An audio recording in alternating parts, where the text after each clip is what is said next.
is in the studio with Potawatomi County Republican Party Committee Member David Overholtzer to explain why this caucus matters so much to the Republican presidential candidates.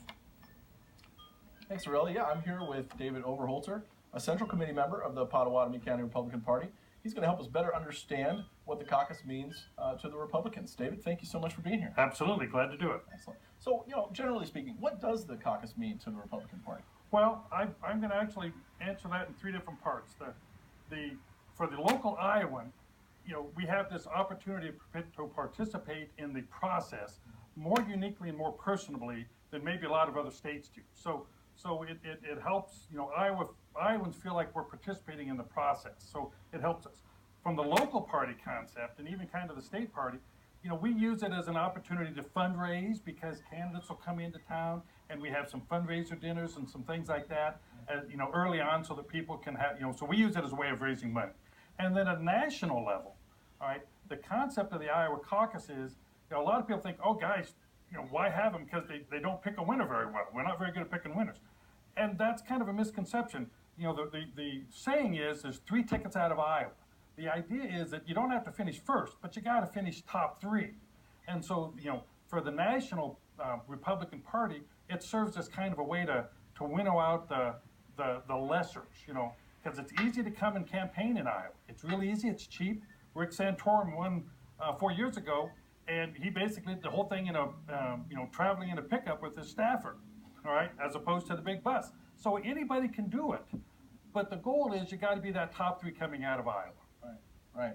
And now we have a big field, and we'll get to that in just a second. But how are the candidates that are running this year in this 2016 race? How are they different from those that ran in the 2012 race? Well, the 2012 race I like better a comparison for the 2008 race, because coming in the 2008 race, there was no clear-cut candidate because it was President Bush was just wrapping things up, so it's kind of a wide open field, and I went and looked up just to make sure, and on our ballot we had 7 candidates back then, and so I think that that's a better comparison. Now, yes, with 14 candidates we have a lot, and there's some unique new candidates that have kind of entered the mix that traditionally we don't have, and so they're kind of making it a little bit exciting.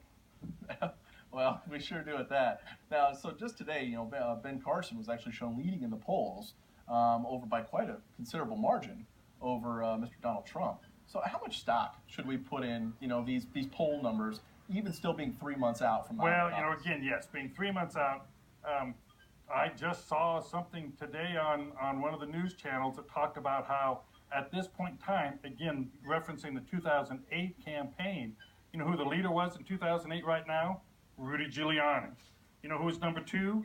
Fred Thompson, Senator Fred Thompson. Number 3 was Mitt Romney, and number 4 was Huckabee.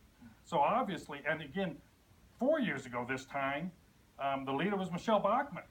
She was the one who was the leader in the polls. So this tells you that there's a lot of things that can happen between now and February 1st for us and throughout the springtime. You mentioned Mr. Giuliani.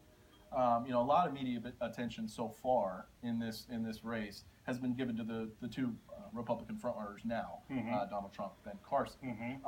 Neither of them have ever held public office. What would you say would account for this kind of surge in? I absolutely think that there's not disgruntledness, but let's just say that there's definitely members of the Republican Party definitely looking for change, looking for new leadership, new ideas, and in some ways maybe even a little bit of assertiveness and aggressiveness with regard to those values that the Republicans hold.